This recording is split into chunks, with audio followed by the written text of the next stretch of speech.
Welcome to the Festival of Storytellers.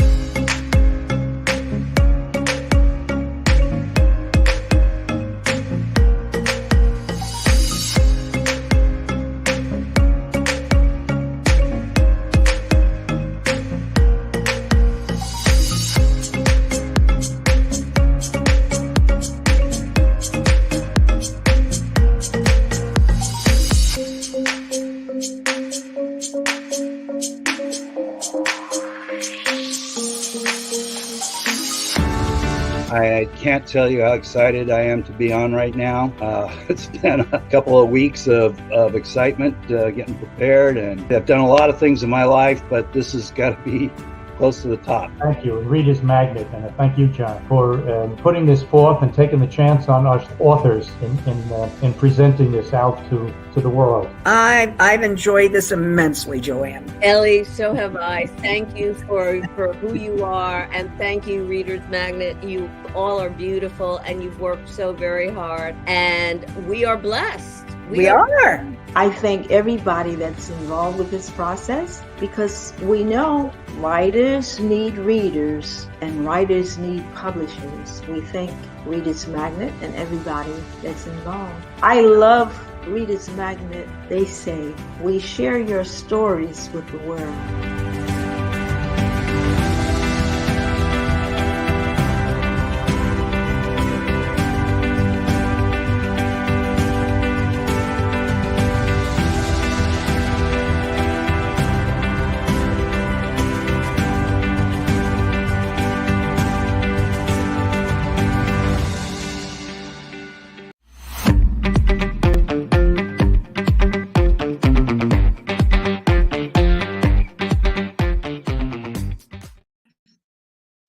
Good afternoon, and welcome back to those who have been with me before, and a very warm welcome to those who are with me for the very first time.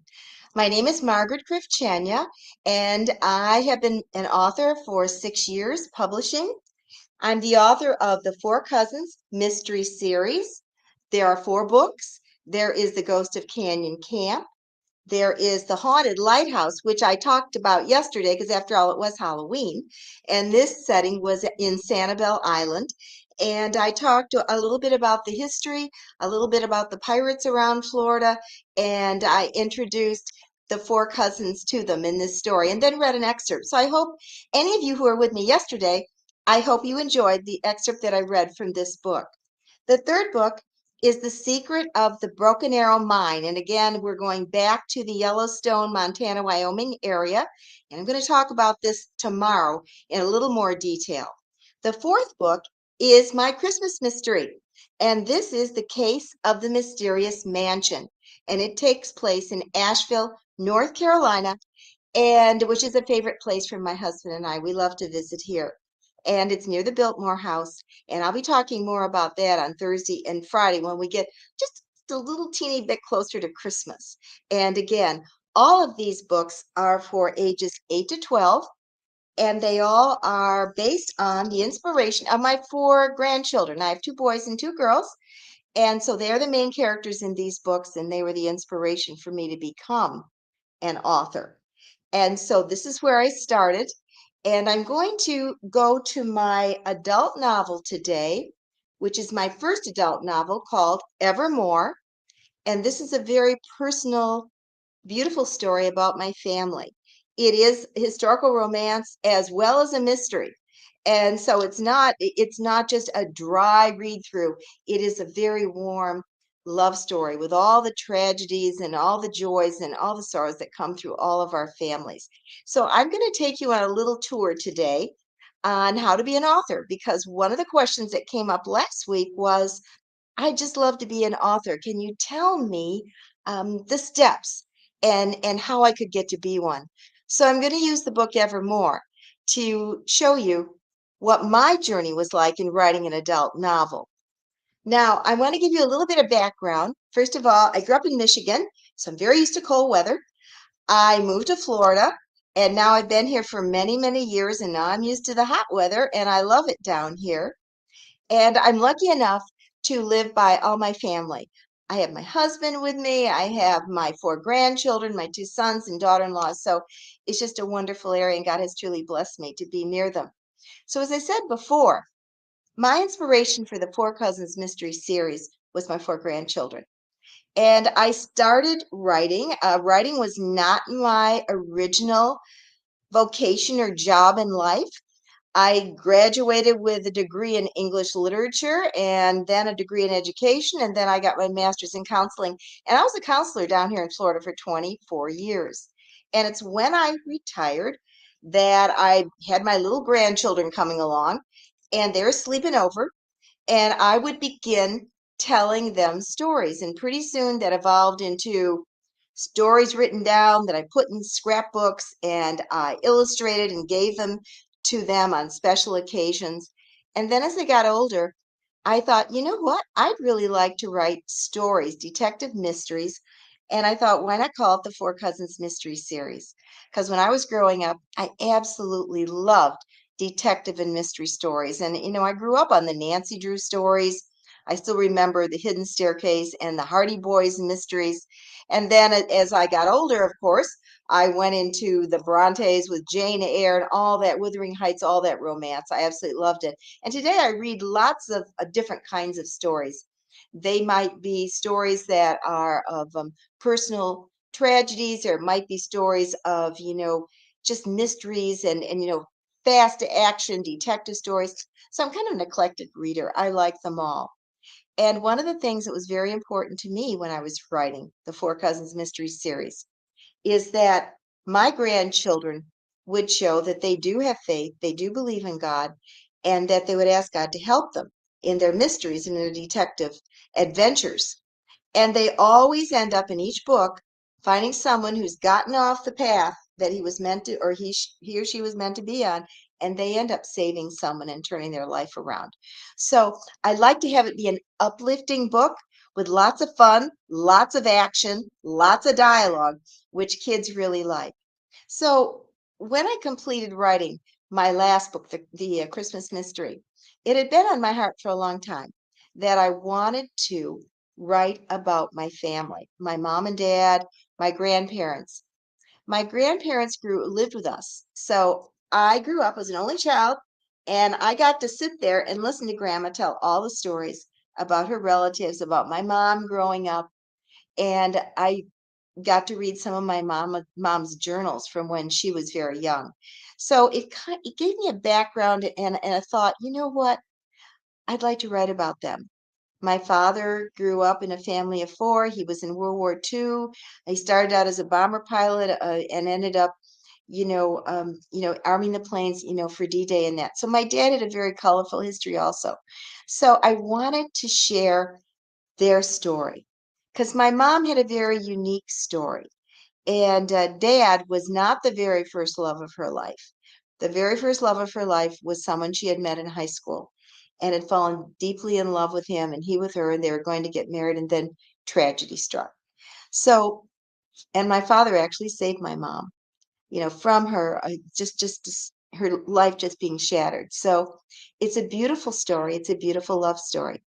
So I'd like to talk to you a little bit about Evermore, and I'd like to talk to you about how I managed to write the book and put it together, because this may help all of you would-be authors. And I would encourage all of you, please ask me any questions you want, and I'll try and answer them as they scroll across my screen. But the first step I want to talk to you about in writing a book, and this is any book, is the idea. We all have wonderful stories to tell, whether we think we do or not. We can tell about our events, our adventures, our families. So someone said, well, how do you get to be an author? How would I start? Well, if you have this desire that you want to write a book or a short story or poetry, I would tell you to get started on it. I would tell you to put your ideas down on paper. And that's what I do for every single book I write, whether it's a Four Cousins mystery story or whether it's adult novel like Evermore. What I do is, and for this Evermore, is I knew I had this kind of skeleton framework of the lives of my parents and grandparents and the setting. They grew up in upstate New York in the Finger Lakes region. So the setting for this book is Auburn, New York on Owasco Lake. So I used to go there every summer as a child. I grew up in the Detroit area, and my family would go back every summer to this area. And I got to know it very well, all my relatives, all all the various Finger Lakes, and I just love this area. So this is the setting for my book. I had the setting, I had the main characters. But as I started to think about it, I thought, whoa, I'm going to start in the 1930s and I'm going to go all the way up to the new millennium. So what I did was I sat down and I started doing a family tree. And I found out that this was going to be a lot more difficult than I originally thought. Because not only my mother was an only child also, but her parents, her mother had lost a little boy that when my mother was 12. My mother had friends. She had all kinds of things that she did, horseback riding and sledding and everything in upstate New York. My dad grew up in Detroit and he'd visit every summer back there because, wouldn't you know it, my mom's best friend was his cousin, and that's how he met her. So there were lots of people and lots of families that intertwined. So what I did is I created a family tree. And this particular book, the families are the Mayers and the Sharples families, and how their lives intertwine through joys and sorrows and tragedies. So I took a big sheet of paper and I listed the Mayer family, the Sharples family, and my mom and dad. My mom, hers was the Mayer family, and so I listed Grandma and Grandpa. I listed everyone I could think of in that family, and then I went ahead and I listed the Sharple family, and that was my mother's. That was the name of the family of the boy that she loved so much. So the great portion of this story is factual characters, true events, and especially the emotions. The last part of the book, because it gets into the new millennium and it gets into me, and my name's Mariana in here. And so, as we say, we change the names to protect the innocent. We change some of the stories because my husband, my sons are obviously still with me, so I changed some of the events. How my husband and I met, the way we got engaged is all factual in here, but our names are different, and there are different incidences that occur in here. But the very beginning of the book, I would say probably 2/3, is factual of where my parents lived, what they went through. There were some incidents that I had to, invent because obviously I didn't know everything, but I had a front row seat to listening to my grandmother tell me all about their family. So that was really, really a wonderful event. For instance, my mother grew up in a funeral home. And if you think of that, at that time, it was kind of like a family business. The funeral home was downstairs, the family lived upstairs, and then the basement is where they embalmed the bodies. So my mom grew up there. And I describe all this in here, and some of the incidents are rather funny. But it was a very touching time of my mother learning to really care about other people. My grandmother in this book is, can create beautiful designs and sew anything. And when I grew up, my grandmother made all my clothes. So she was a very talented seamstress. My mother loved to paint. She was an artist and she loved to paint and draw. So I put her in there. She's an artist. She paints and she draws from the time she's young. And the story begins when my mother's 15 years old. So it's a beautiful story of memories, and yet it takes you through the event of the growth in her love for this Ian, who is the main character in the story before my dad comes in. And it just chronicles when they met each other. They met each other in St. Anthony's Church in the book. She was 15, he was 17. And it chronicles their beautiful, beautiful love story that I knew growing up. I knew about it. And, I don't think my mother really totally got over that loss. And it really influenced her entire way she reacted towards me and towards other people. Now, my father in this book is Joseph. And I have to tell you, my mom and dad were married for 65 years. They dearly loved each other. And he came in when her heart was crushed and broken, and he literally saved her. But he met my mom when she was 14 because her best friend was his cousin.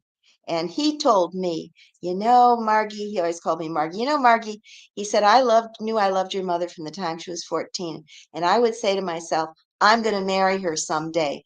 And so my father did. He hung in there, and he was her knight in shining armor. And so they had just a beautiful marriage, and that in itself was a beautiful love story. But they went through World War II, they went through the Depression, went through very, very difficult times.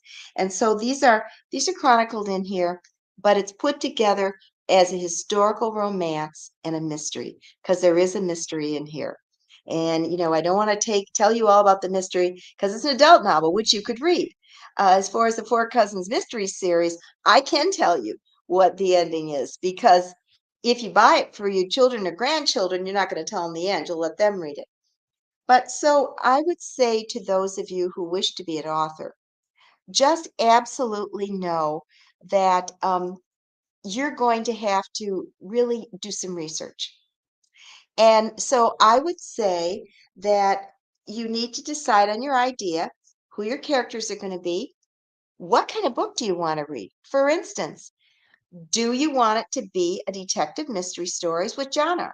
Do you want it to be like a book club book, which shows the evolution or the transformation of a character and how they go through their life?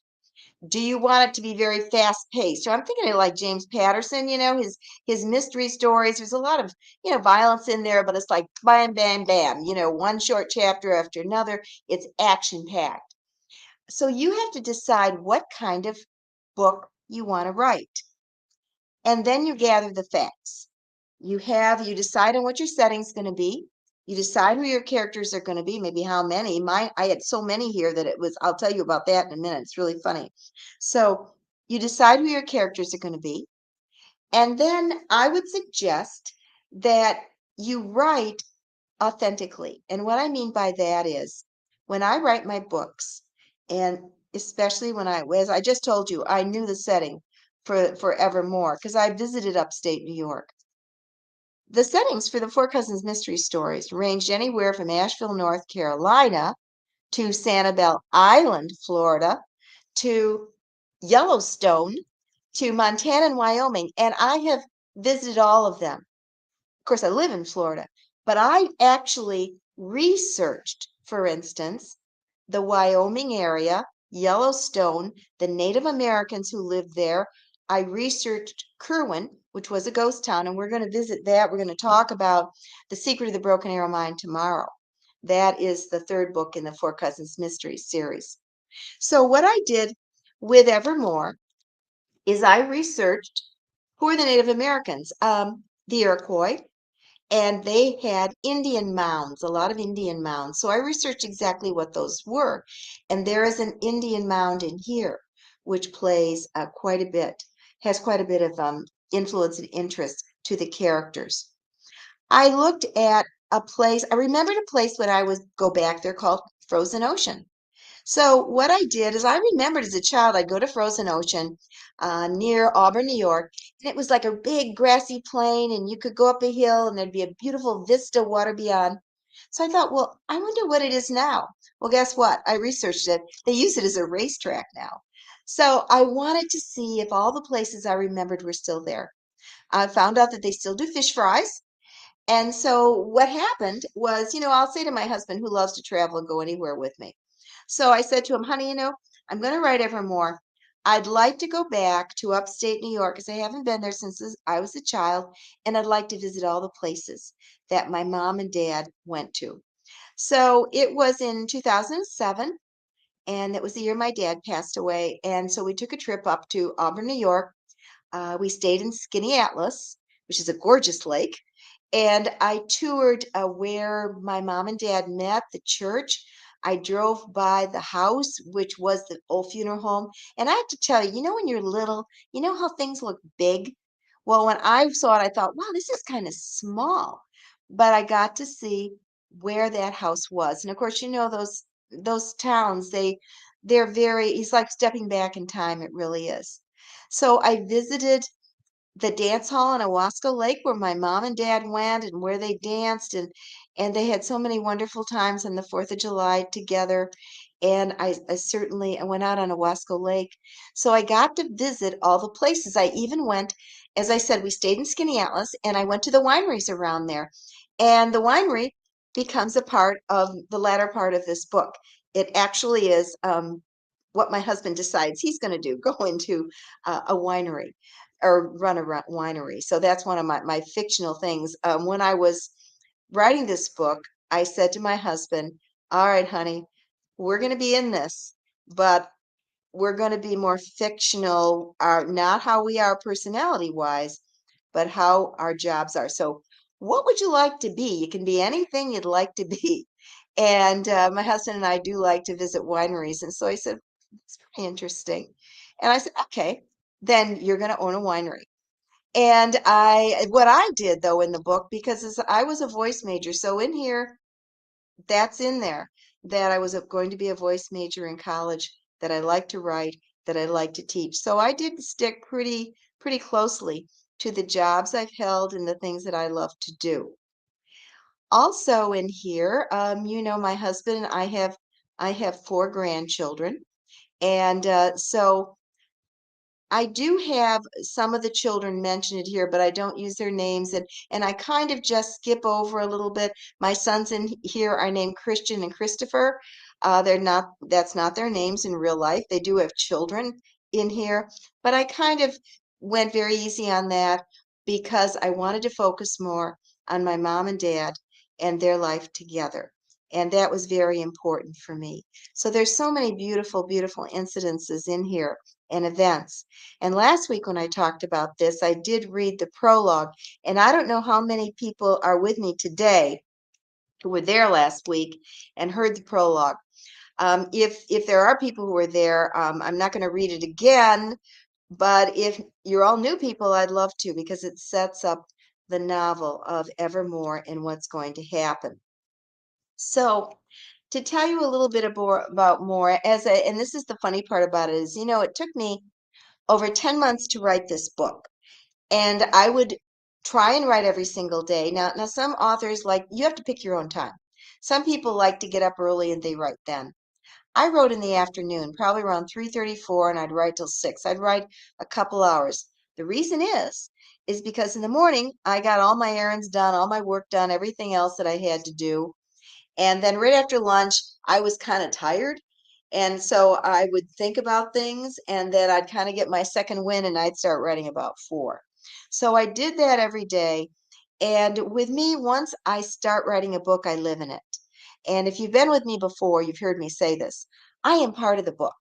So in Evermore, I was part of that book. I was right in there with the characters. I was seeing what they saw. I was wearing what they wore. I was speaking their words, and I was thinking about what was going to happen next and what they'd say about this or that. So you can imagine for 10 months, I'm living in this book. I'm just living in it. And I'd even wake up sometimes in the middle of the night and think, oh, I could put that in that chapter. I can change that word. Because authors, one of the things you're going to find is it's like you have a dictionary on top of your head.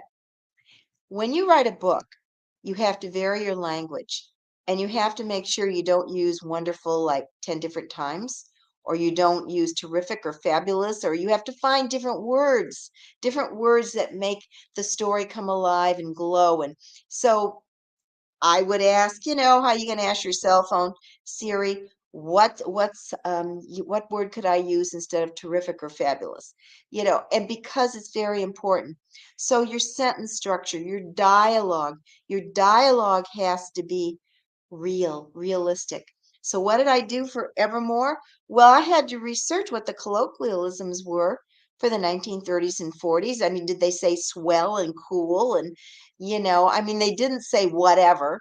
So I had to kind of research the dialogue was like. I had to look at what the clothes were like at that time, because when I write a book, I like to describe what people are wearing. And I just love that. What the houses look like at that time, the Victorian style. So I researched all that. And then since mom and dad spent a lot of time in there going to, dances and things like that, I wanted to know what was the real song of the day. And so The Way You Look Tonight was one of the songs, and I use that in here. It's a haunting song for them, and I use it for them. So I did a lot of research, and then as I would write, as I said, it took me over 10 months, and I had to edit and edit and edit. And what I mean by that is I would go back and read and say, do I like how that sounds? Do I want to add something to that? And that's what you'll be doing. If you're going to be an author, you're going to go back and edit. So I'd finish a chapter, close my computer, and the next day I'd start and I'd say, okay, let me take a look at this chapter I just wrote. And I'd look at it and I'd think, oh, I'd either say, yeah, I like that. I can go with that. Or I'd say, no, let's change this. And then I would start going on. And now there's one little thing that people ask me. Have you ever had writer's block? And I don't know if you know what that is. Writer's block is something that occurs to all of us authors. It's when you just don't know what else to say. Where am I going with this? What am I going to do? What am I going to say next? And it's very seldom that this occurs for me, but when it does, I go back and I reread what I've already written, and I think, what's my goal in mind? Where am I heading with this story? And I can tell you that one of the chapters I wrote in here, I'm writing it, and I get to the bottom of the first page of that chapter, and I think, where am I going with this? And I thought, I don't really know what to say to this. So I kind of mentally ripped it up and I deleted it. And I went all the way back and I started reading the previous chapter and thinking where I wanted to head with that. And so that's what I did. And that will kind of move you beyond your reader's block. And because most of the time I don't know how the story's going to end until I get there. And it's the same thing. I'll tell you about the new book in the Four Cousins Mystery Series called The Quest for the Cat's Eye Ruby. I'll tell you more about that later in the week if you join me, because I had a difficult time figuring out how I was going to end the book and how the chase through Chimney Rock State Park was going to occur. So I'll tell you a little bit more about that. That took some time. But with this one, I was thinking about what's going to happen after Ian, after he has to leave my mom and she's destroyed, and what's going to happen to him. And I had to think about that because I did know that my mother didn't graduate from high school because she was so depressed and couldn't stand it. It was like a few weeks before graduation when she found out that he was leaving, that something had happened. So I had to go along and figure out how I was going to then, bring my father in. I knew he came in. I knew that he, loved her dearly, but I had to, go into some events to bring him back to kind of put my mother back on her feet. So I had to think about all of that. And it's really important for me to characters to be real and relatable. That a reader can put themselves in that story and they just become engrossed in these people's stories and they live in them. Like some of the comments for Evermore, and I really treasure these comments. They said they would stay up till 2 and 3 in the morning reading it because they couldn't wait to get to the next chapter. I have one couple who were reading this, and they decided they was going to read a chapter before they went to book it, where they went to bed at night. So they started reading it, and then they'd say, "Oh my gosh, wait a second, this chapter's too small. We need to go to the next chapter." And they said, "We couldn't put this down until we finished it." And I just went to a book club that was doing my book, and they all just loved it and said they just couldn't put the book down. So that's what you want to hear. And writing a book can be hard. I'm not saying to you it's easy, but you got to use your imagination, and it's got to be an idea. It's got to be something that you absolutely love, and that's something you really want to write about. And so, I would say never, never give up. Some people take years to write a book.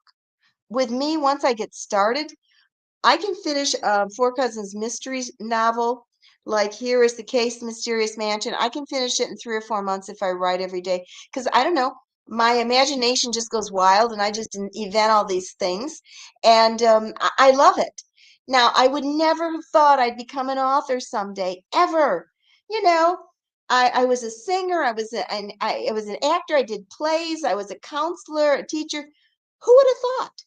But I want to thank Reader's Magnet for inviting me to come and being part of this Festival of Storytellers because it's been such a treasure for me to be able to share my books with you and to encourage you.